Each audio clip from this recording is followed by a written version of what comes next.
channel. I'm Emily and this is Threads and Blooms. Today we are going to make a grapevine wreath for the holidays. I really like working with grapevine wreath forms. I find that they are not too labor intensive and it's really easy to make something beautiful and it doesn't take a ton of time. I made this with grapevines from my garden. If you don't have access to grapevines, you can definitely order these online on Amazon, or you can get them at Michael's, and most nurseries at this time of year will carry them as well.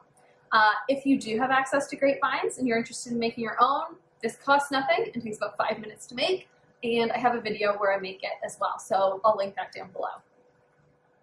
So I will show you what I'm using to decorate today, but I'll also mention a lot of substitutes because the whole idea is that work with what you have available to you. So I live in the country, so I was able to cut a lot from my property, but a lot of this stuff is available at nurseries right now. And also, even if you go to shops like the dollar store, they have a lot of really great things for Christmas. So you can use ornaments. They have pine cones, artificial berries. There's a ton of options, and you can definitely make a beautiful wreath.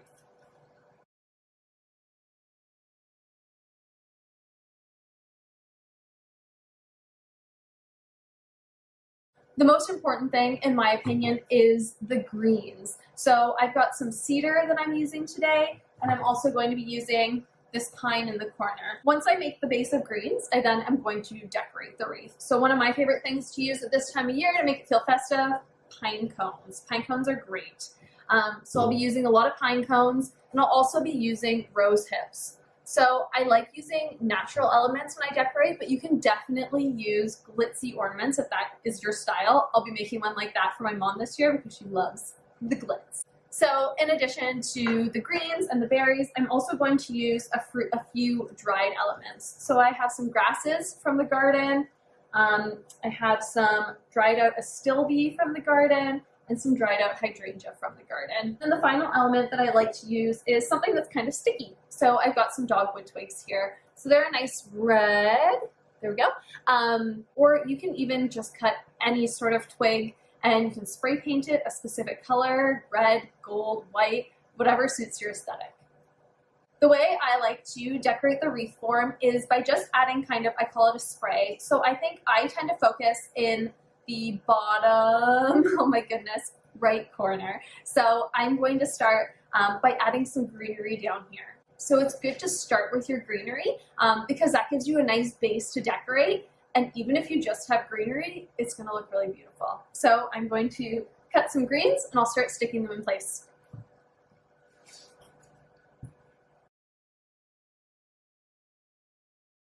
What I will do to attach the greenery to the frame is I simply stick the stem of the greenery in between some of the twigs of the grapevine wreath. So if you look, there's a lot of little openings, so you honestly just stick it through and it holds in place. If you feel that it needs a little bit of added security, definitely use a thin piece of wire to attach it a bit better.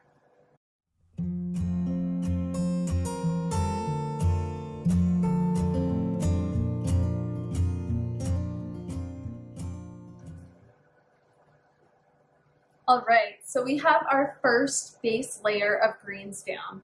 So from here, I'm going to take some of my dried elements, so the hydrangea, the pine cone, the astilbe, and the grasses, and I'm going to kind of place those out in a way that I think will look best.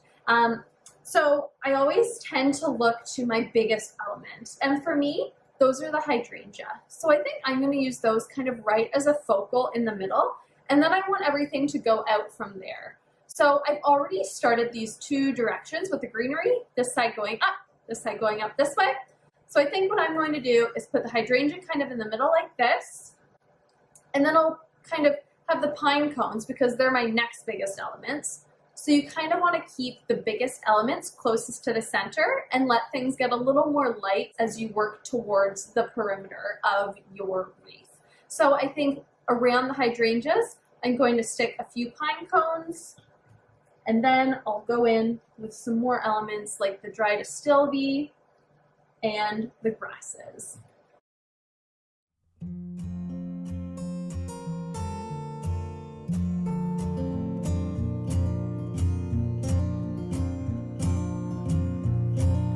sliver.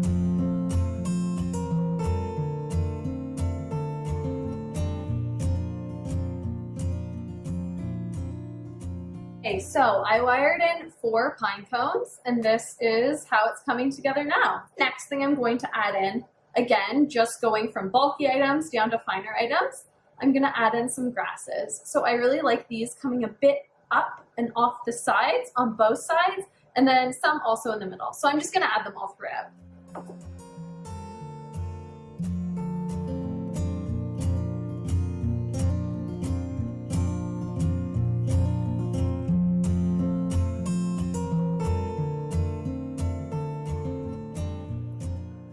Okay, so we're getting there. I've now added in the grasses, and I love grasses for a little bit of whimsy. And then the next things that I'm going to add are the red dogwood twigs and the rose hips. So these are the things that are going to give it a bit more of a holiday, seasonal, winter feel. And also with these elements, because it's kind of stick-like, I like to let them go wild and give this like just a super natural wild vibe. So I'm going to add those in now, and I'll show you what it looks like afterwards.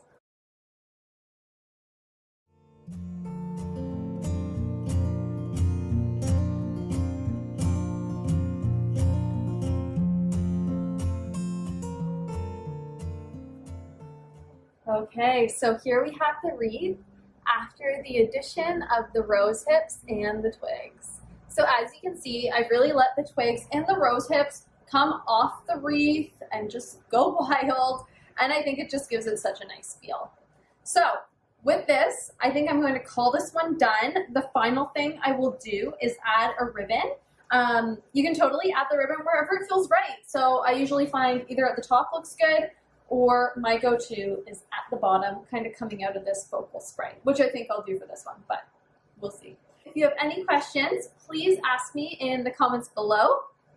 And if you like this video, I would love if you gave it a thumbs up and subscribe. And if you don't already, I am Threads and Blooms on Instagram. I'll put it right here. I'd love if you gave me a follow. And see you guys next time. Thanks for watching.